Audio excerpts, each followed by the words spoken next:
पौराणिक युग में शांतनु नामक एक सिद्ध साधु थे। इनकी पत्नी भी एक सिद्ध धर्मपरायण नारी थी। कहानी उस समय की है जब शांतनु और उनकी पत्नी बहुत वृद्ध हो चुके थे और उनकी आंखों की रोशनी भी चली गई थी।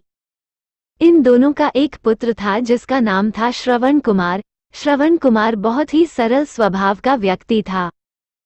माता पिता के लिए उसके मन में बहुत प्रेम एवं श्रद्धा थी। वो दिन रात अपने माता पिता की सेवा करता। उसके माता पिता भी स्वयं को गौरवशाली महसूस करते थे और अपने पुत्र को दिन रात हजारों दुआएं देते थे।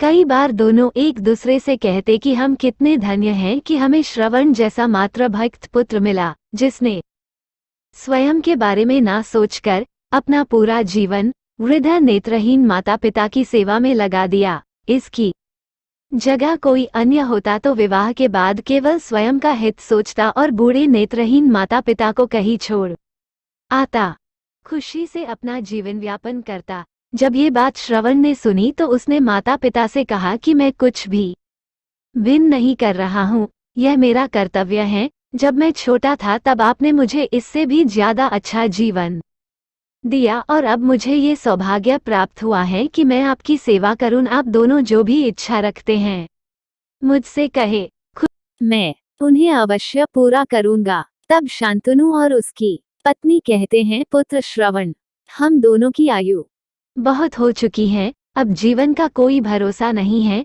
किसी भी समय हमारी आंखें बंद हो सकती हैं। ऐसे में हमारी एकमात्र इच्छा है, हम तीर्थ यात्रा करना चाहते हैं। क्या तुम हमारी यह इच्छा पूरी कर सकते हो?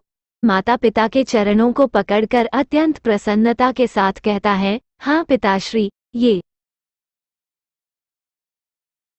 तो मेरे लिए परम सौभाग्य की बात होगी कि मैं आप दोनों की इच्छा पूरी करूं। कहानी कैसी लगी हमें कमेंट में बताएं।